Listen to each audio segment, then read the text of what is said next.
All right, so it looks like someone's getting ready to explore Switzerland. Yeah. Lucky you. Yeah. We've got a ton of sources here all about Switzerland. Everything from like the best routes to those cute little villages you see in pictures. No, those villages are something else. And joining us today is expert speaker who can help us connect the dots with all this information and add some context. Yeah. So have you ever been to Switzerland before? I'm curious if this is like your first time or if you've been there. I think it's interesting how people think of Switzerland and just picture a ton of mountains. Yeah. But there's actually a lot of different geography, which really impacts the culture too. Okay, I'm seeing that in the sources too. Like this Swiss Plateau region, it's described as like really fertile with a lot of the major cities. Right. Bern, Zurich, places I bet you know way more about than I do.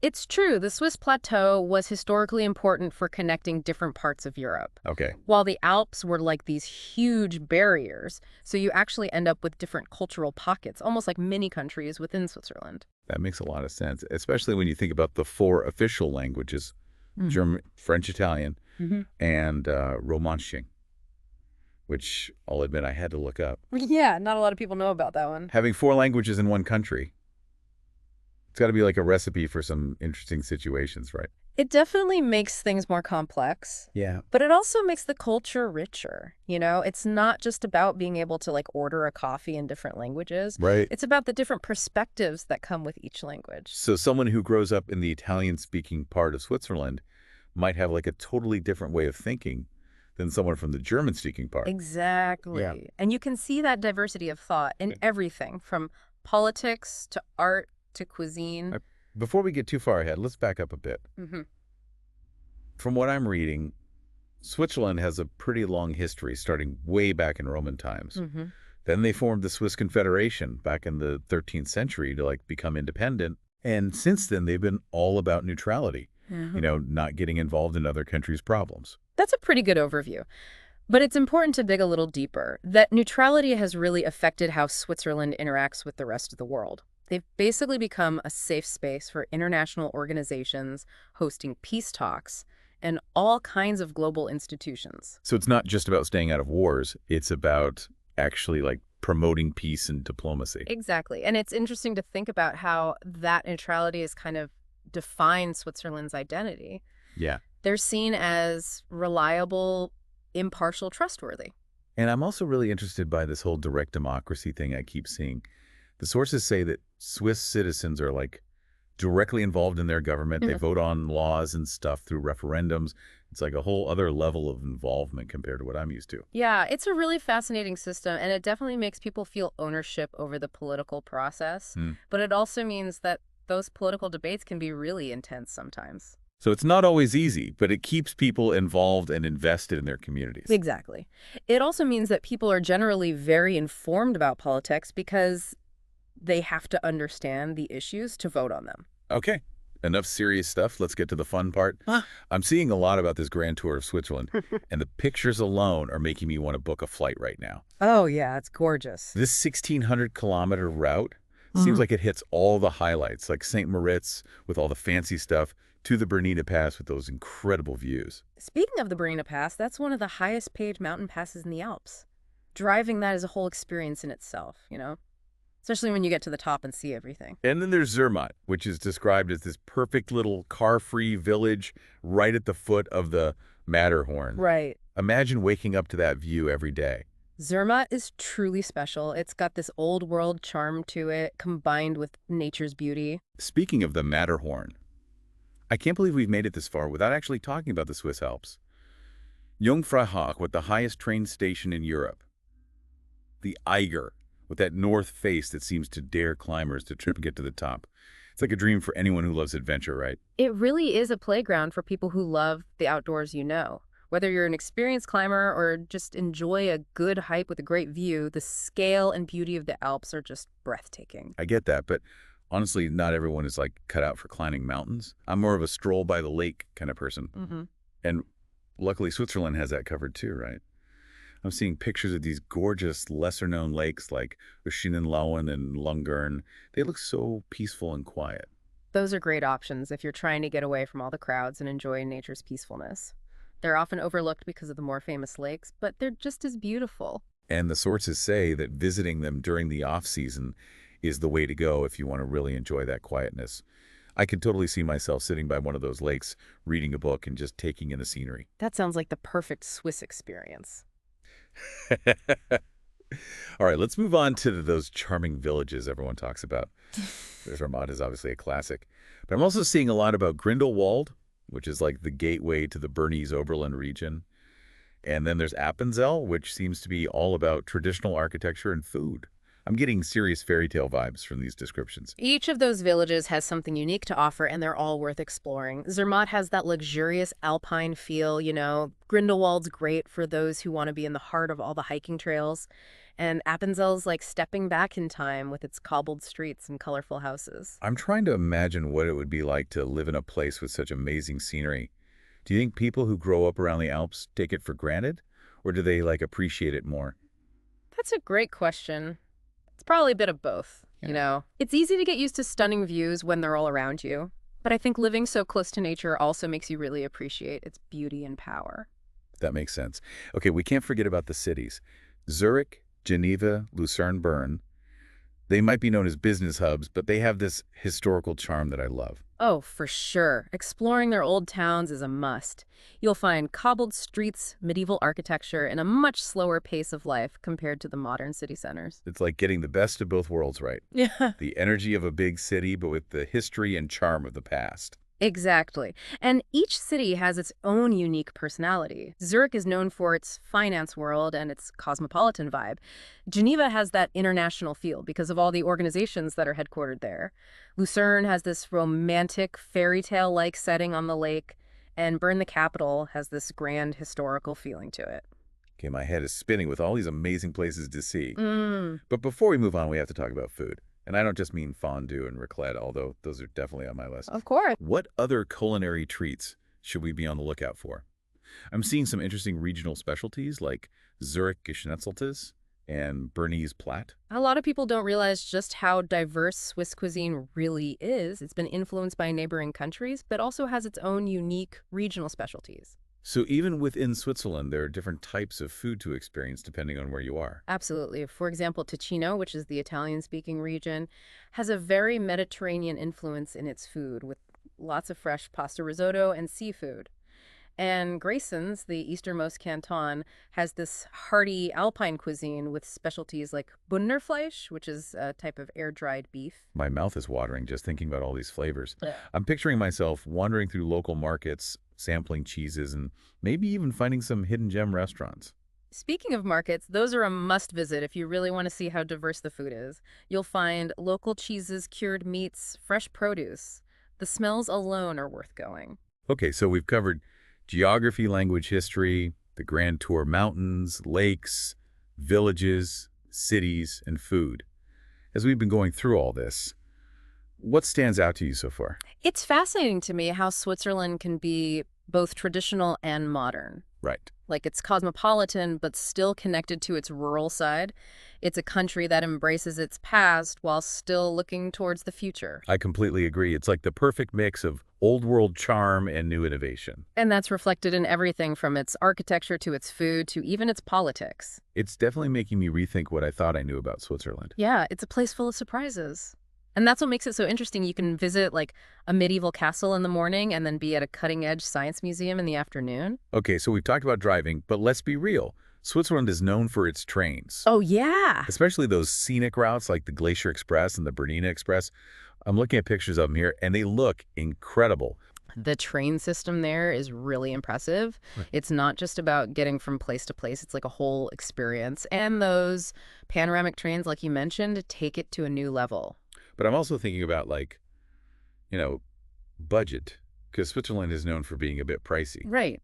What are some tips for doing train travel without breaking the bank? There are definitely ways to make it more affordable. The Swiss Travel Pass or even regional passes can save you a ton of money, especially if you're planning on taking a lot of trains. Okay.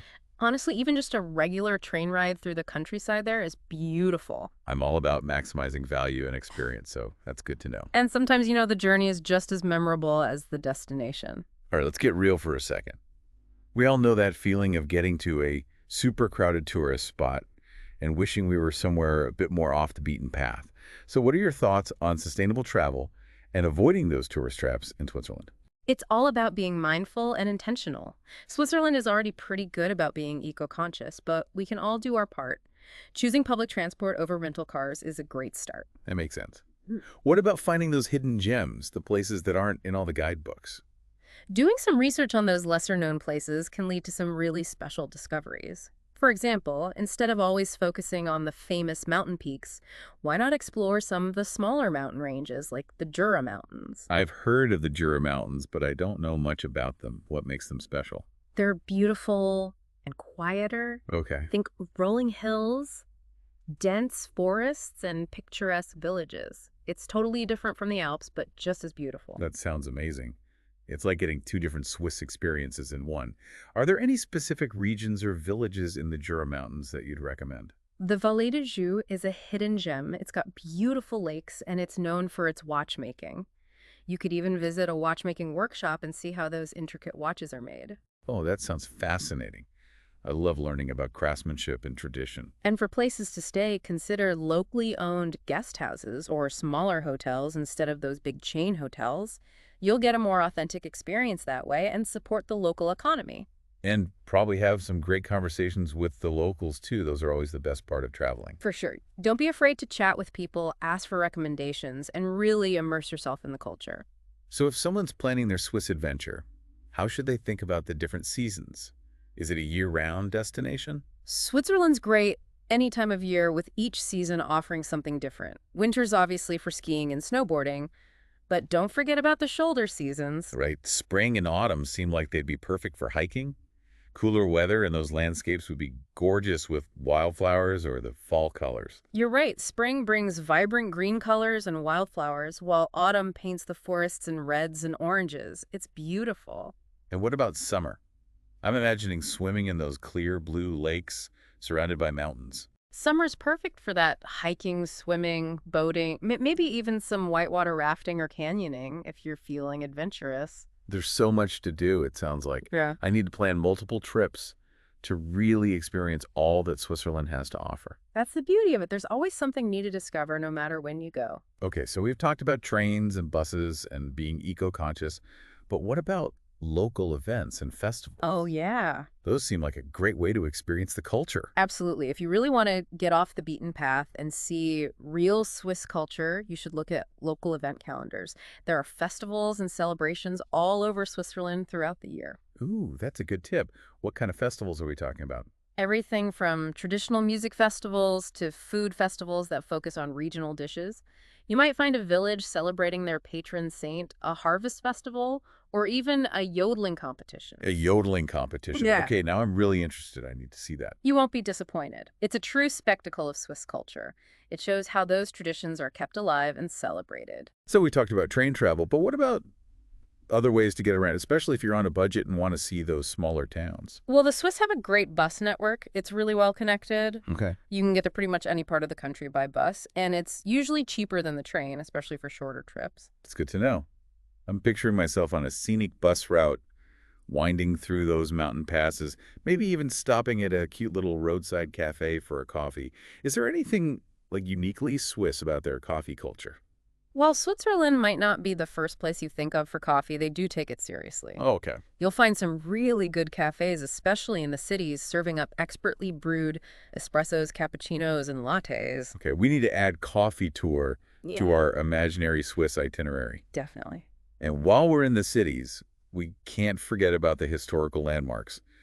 I'm looking at the sources here, and the Chapel Bridge in Lucerne is calling my name.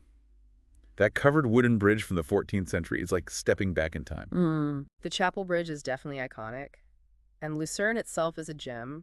There's also the Zeitglocke in Bern, a medieval clock tower with these intricate figures that move every hour. It sounds like Swiss cities are a mix of modern and historical, which I really like. And speaking of history, let's talk about respecting local customs when we're in Switzerland. Any tips on that? That's important no matter where you travel. The Swiss are generally known for being punctual, polite, and a bit reserved. It's good to be on time for things, greet people with a handshake, and avoid being too loud or rowdy in public. Makes sense. I can definitely channel my inner politeness. Yeah. What about language? I know there are 4 official languages, but is English spoken much?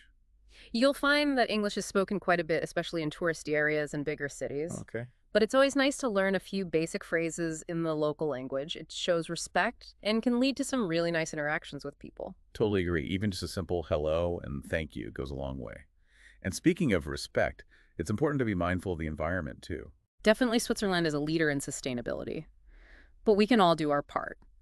Things like using reusable water bottles and shopping bags, choosing eco-friendly places to stay, and being careful about our waste can make a difference. I love those suggestions. It's all about those little things adding up, right? Exactly.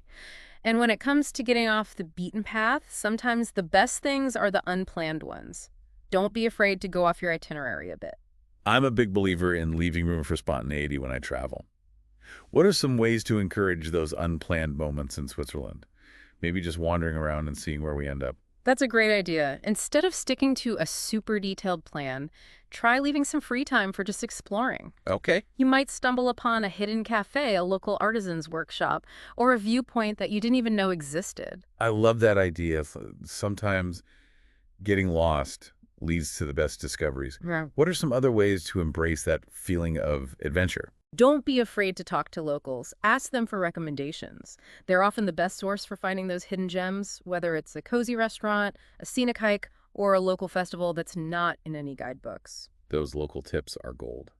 Okay, let's talk more about those famous train trips. Are there any lesser-known routes you'd suggest, something maybe less crowded than the Glacier or Bernina Express? Switzerland has so many scenic train routes it's hard to pick. Instead of just focusing on the famous ones, look into some of the regional lines. Okay. The Golden Pass line, for example, goes through the Bernese Oberland region and has amazing views of Lake Thun and Lake Breens. Those lake names sound familiar, but I can't quite place them. They're near Interlaken, which is a popular starting point for a lot of adventures in the Bernese Alps. Lake Thun is known for its turquoise water and those cute villages along the shore, while Lake Breens is a bit more wild and dramatic, surrounded by cliffs and waterfalls. Wow, I'm adding those to my list. Yeah. And what about those other hidden lake gems we mentioned earlier? Lake Oshinen, Lauen, and Lunger, and they all sounded so peaceful. Those are all fantastic choices if you want something more relaxed and quiet. Lake Oceanen is this glacial lake surrounded by mountains, and you get there by a really scenic cable car ride. Okay. Leiden is tucked away in a valley, perfect for a peaceful afternoon walk. And Lundern is known for its emerald green water, and there are places for swimming and boating there too. I am getting serious FOMO right now. It's like Switzerland has endless natural beauty. But let's be real, we can't spend all our time in the mountains and countryside. We have to give some love to those cities too, right? Absolutely. Swiss cities are a cool blend of history, culture, and modern life. They're definitely worth exploring. So which city should we start with? Zurich, Geneva, Lucerne, Bern. They all sound amazing in their own way. It really depends what you're interested in. If you're looking for a busy city with a strong financial and cultural scene, Zurich is the place to be. It's got world-class museums, theaters, and a really lively nightlife. Zurich sounds like it has that big city energy, which can be fun. What about Geneva? What's the vibe there? Geneva's known for its international feel since it's home to a lot of international organizations and diplomats. Right. It's got a cosmopolitan atmosphere, beautiful walks along the lake, and a really rich history. I'm getting a sophisticated and elegant vibe from Geneva. Okay, what about Lucerne? Lucerne is smaller than Zurich and Geneva, but it's super charming. It's known for its location on Lake Lucerne, its medieval old town, and of course the famous Chapel Bridge. Lucerne sounds perfect for just wandering around, soaking in the history, and maybe taking a boat trip on the lake. What about Bern? What makes it stand out? Bern's the capital of Switzerland, and it's got a unique charm with its well-preserved medieval architecture. The entire old town is actually a UNESCO World Heritage Site. It's a bit quieter than the other cities, but full of history and culture. I'm loving all these descriptions. It's like I can already picture myself walking through these cities, discovering hidden alleyways, and sipping coffee in those cute little cafes. That's the spirit. And speaking of indulging, have you thought about exploring Switzerland's chocolate scene? Oh my goodness, how could I forget about Swiss chocolate? I have such a sweet tooth. What makes it so special? Switzerland has a long history of making chocolate. Okay. They use high-quality ingredients and those traditional methods. You'll find tons of chocolatiers, chocolate shops, and even chocolate factories that offer tours and tastings. This is dangerous for me. I might never want to leave. What are some must-try chocolate experiences? A visit to the Maison Keiler chocolate factory in Brock is a must. Okay. You learn about the history of chocolate making, see how it's made, and of course get to try lots of That samples. sounds like heaven. And Yeah. what about those famous Swiss chocolate brands? I'm thinking Lindt Toblerone Frais. The list goes on. You'll find them all in Switzerland, and often you can find factory shops where you can buy chocolate for a cheaper price. Okay, I'm making a note to pack an extra suitcase just for chocolate. That might be a good idea. And while you're indulging your sweet tooth, don't forget to try some traditional Swiss pastries. Ooh, tell me more. Hey, I love trying new desserts. What are some of the classic ones? well, there's the Züger Kirschtorte, a cherry cake from the canton of Zug. It's made with layers of nut meringue, buttercream, and kirsch, which is a cherry brandy. That sounds amazing. Ah. What other pastries should I be on the lookout for? You should also try the Bundener Neustort, a nut cake from Grissom's. It's made with a short crust pastry and filled with a caramelized mixture of walnuts, honey, and sugar. My dessert list is getting longer by the minute. I'm definitely going to need to do some serious taste testing in Switzerland. I think that's an excellent plan. And speaking of tasting, we haven't even talked about Swiss wine yet. Oh, right. I know Switzerland's not as famous for its wine as some of its neighbors, but I'm curious to learn more. What's the wine scene like there? Switzerland has a long history of making wine going all the way back to Roman times. It might not be super well known, but Swiss wine is definitely worth trying. Okay. They often use unique grape varieties and focus on small-scale production. What are some of the key wine regions in Switzerland? The Canton of Valais is the biggest wine region known for its sunny hills and lots of different grapes. You'll find everything from crisp white wines like Chasselas to full-bodied reds like Pinot Noir. Valais sounds like a must-visit for wine lovers. What other regions should we know about? The Canton of Vaud, which is on Lake Geneva, is another big wine area. It's known for its Chasselas wines, which are light and refreshing, perfect for pairing with local cheeses and seafood. I'm making a note to try some Valais and Vaud wines on my trip. What's the best way to experience the wine scene there? Should we be looking for specific wineries or... Visiting local wineries and vineyards is a great way to try different wines and see how it's made. You can often find smaller family-run places which offer a more personal experience. I love that idea. It's so much more interesting than just buying a bottle from the store. Many wineries have tours and tastings, and you can often buy bottles right there. Okay, I'm adding wine tasting to our ever-growing list of Swiss adventures. Excellent. And while you're at the wineries, taking the scenery, a lot of vineyards have incredible views of the Alps or those beautiful rolling hills. Oh, absolutely. Yeah. I could already see myself sipping wine among the vineyards with the Swiss Alps as my backdrop. It sounds like the perfect combo of relaxation and indulgence. It really is. And speaking of indulging, we haven't even talked about Swiss cheese yet. Oh my gosh, cheese. How could we forget? Switzerland and cheese go hand in hand. Where do we even begin? Well, get ready for this. Switzerland has over 450 types of cheese, so there's something for everyone. 450. Yeah. Okay, we're going to need a whole separate deep dive just for Swiss cheese. But for now, what are some of the absolute must-try cheeses, the ones we can't leave without tasting? You can't go to Switzerland without trying Gruyere. Okay. It's that hard yellow cheese with a nutty and slightly sweet flavor. It's what they use in fondue, and it's delicious on its own, too. Gruyère's a classic. What other cheeses should be on our list? Emmental is another must-try.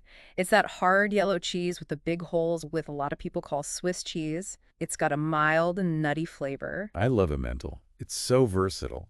What about something a bit more unique? If you want something different, try Appenzeller. Okay. It's a hard cow's milk cheese with a strong, spicy flavor. They wash it with brine and herbs, which gives it that distinct smell and taste. Appenzeller sounds interesting. Okay, my cheese radar is officially on. And don't forget about raclette. Oh, right. It's not just a dish, it's also a type of cheese. Raclette is made for melting, and it's traditionally served with potatoes, pickles, and onions. Raclette is definitely a must-eat for me.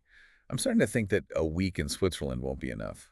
I think you might need to extend that trip. There's just so much to see, do, and taste in Switzerland. And don't forget about those unexpected encounters. You never know what you'll find when you're open to adventure. I love that reminder. I'm all about going with the flow and seeing where the journey takes me. That's the best way to travel. And speaking of journeys, have you thought about exploring Switzerland's river cruises? Ooh, river cruises. That's a new one. What rivers are we talking about? The Rhine River is a popular choice. It goes through some stunning scenery, passing by vineyards, castles, and those charming villages we talked about. Imagine yourself relaxing on a boat, watching the world go by as you float through Switzerland. The Rhine River sounds amazing. I can already see myself on a boat enjoying the views, and maybe even a glass of local wine as the sun sets. Sounds perfect. Yeah. And speaking of unwinding, have you considered exploring Switzerland's spa culture? Ooh, spas. Now you're talking my language. Tell me more. Switzerland has a long tradition of wellness and spa culture. Okay. There are lots of thermal baths and spas all over the country. They really believe in using the power of nature for relaxation and rejuvenation. What are some of the most famous spa towns in Switzerland? I'm ready to add some relaxation time to our trip itinerary. The town of Lükerbad is known for its thermal baths. People have been going there for their healing properties since Roman times. The water is full of minerals and is supposed to be really good for you. Lükerbad sounds like a must for any spa lover. What other spa towns should we know about? The town of Baden is another popular spa destination. Okay. It's known for its thermal baths and its beautiful setting on the Limmat River. It's a great place to relax and soak in the beauty of Switzerland. Okay. Lükerbad and Baden are going on my spa bucket list. Excellent. And don't forget about all the wellness hotels and resorts all over Switzerland. Oh, yeah. They offer all kinds of treatments and amenities, from massages and facials to saunas and steam rooms. You can really pamper yourself and forget about all that everyday stress. I'm already feeling more relaxed just thinking about it. That's the goal. And while you're pampering yourself, don't forget to enjoy those views. A lot of Swiss spas have breathtaking views of the Alps or other natural landscapes, which makes the experience even better. Okay. I'm officially convinced that Switzerland is the perfect place for a relaxing getaway. But let's be real. I can't relax all the time. We need to get back to those hiking trails, right? Of course. We've talked about hiking a little bit, but I'm always happy to talk more about it. What are you curious about? Oh, I know Switzerland has a ton of hiking trails, but what makes it so special for hiking compared to other mountain areas? Switzerland has a huge network of well-maintained trails. Okay. It's good for all levels of hikers, from beginners to those who are super experienced. But what really makes it special is the scenery. Alpine meadows, those sparkling lakes, and those huge mountain peaks, it's all really accessible, and the trails are very well marked and safe, so you can relax and enjoy the experience. I'm already picturing myself putting on my hiking boots and hitting those trails. What are some must-do hikes in Switzerland? I'm thinking about the iconic ones that really show off how beautiful the Alps are. Well, the Five Lakes Walk in the Zermatt region is a classic. You get incredible views of the Matterhorn and the other mountains as you hike past 5 different glacial lakes. The Five Lakes Walk is definitely going on the list. What other iconic hikes are there? Maybe something a little more challenging for those who are up for it. If you want a challenge, try the Hot Route. Okay. It's a multi-day trek through the Swiss Alps. It's a tough one, but the rewards are incredible with those views and the feeling of accomplishment when you finish. The hot route sounds epic. My hiking shoes are getting impatient. And don't forget about the cable cars and mountain railways in Switzerland. Oh, right. They can take you up to some of the most stunning viewpoints, even if you're not a hiker. Ooh, that's a good tip. Yeah. It's all about making those views accessible to everyone, no matter how fit they are. Exactly. And for something off the beaten path, try exploring some of the lesser-known valleys and villages, places where there aren't a lot of tourists. I love that idea. What are some of those hidden gems? I'm always looking for those special places that feel undiscovered. The Lutschental Valley is one hidden gem in the canton of Valais. It's known for its traditional villages, incredible scenery, and lack of crowds. The Lutschental Valley sounds like the perfect escape. What kind of traditional villages are we talking about? What makes them so special? These villages have held on to their traditional architecture and way of life. You'll see wooden chalets with those flower-filled balconies, cobblestone streets, and a pace of life that feels worlds away from the city. That sounds so idyllic. Yeah. And what about the scenery in Lutschental Valley? What makes it stand out? It's surrounded by towering peaks and glaciers, and there are beautiful trails that wind through the valley with amazing views everywhere you look. Okay, the Lutschental Valley is definitely going on the list. Are there any other hidden valleys or villages you'd suggest? Don't forget about the Emmental Valley. Oh, It's known for its rolling hills, dairy farms, and of course, Emmental cheese. the Emmental Valley sounds delicious. I can already picture myself trying all the local cheese and exploring those hills. And while you're exploring Switzerland, don't forget to appreciate the simple things. What do you mean by that? Switzerland's a country known for its quality of life and its appreciation for nature. Take some time to sit by a lake, have a picnic in a meadow, or just wander through a village without any plans. I love that reminder. It's so easy to get caught up in all the must-sees and forget to just be present and enjoy the moment. Exactly. And when it comes to experiencing Swiss culture, don't just focus on the big cities and the famous landmarks. Go explore the smaller towns and villages. That's where you can really get a sense of how people live. What else should we be exploring? I'm always up for something new and authentic. Well, Switzerland has a rich folk culture. Okay. With traditional music, dance, and costumes, you can often find local festivals and events where they showcase these traditions. It's a chance to see a different side of Switzerland beyond all the tourist stuff. Oh, I love that idea. I'm picturing lively music, colorful costumes, maybe even some dancing. You might even get invited to join in. The Swiss are very welcoming, and they love sharing their culture with visitors. And what about Switzerland's history? We touched on it earlier, but I'm always fascinated by the stories that have shaped a place. Switzerland has a really interesting past with a long tradition of neutrality and being innovative. It's been a crossroads of cultures and ideas for centuries. What are some historical places you recommend visiting? I'm thinking castles, museums, anything that can take us back in time. Well, Chillon Castle on Lake Geneva is a must-see. It's from medieval times, dating back to the 12th century. Wow. And it has a lot of history. It's been a fortress, a prison, and even a home for nobles. Chillon Castle sounds amazing. I love exploring those old places and imagining what life was like for the people who lived there hundreds of years ago. What other castles or historical landmarks should we know about? The Bellinzona castles in the canton of Ticino are another must-visit. They're a UNESCO World Heritage Site and have stunning views. They were built to control the mountain passes that led into Italy, and they played a big part in European history. Okay, Chillon Castle and the Bellinzona castles are going on our list of historical adventures. Perfect. And as you're exploring all the historical sites, take some time to appreciate the country's natural beauty, too. Yeah. The history and the landscape are connected to each other, each one influencing the other. It seems like everywhere you look in Switzerland, there's a breathtaking view, whether it's a mountain, a lake, or a village in a valley. You're right. Speaking of breathtaking views, have you thought about taking a scenic flight over the Swiss Alps? A scenic flight. Now that's an idea I hadn't even considered. What an amazing way to see the Alps from a whole new perspective. It's truly unforgettable. What are the flight options like? Are we talking helicopters, small planes? You can do a helicopter tour, which gets you up close to the mountains, soaring over glaciers and peaks. Okay. Or you can do a small plane tour, which gives you a wider view of the landscape. Wow. You see the whole vastness of the Alps spread out below you. I can't decide which one sounds more amazing. I might have to do both.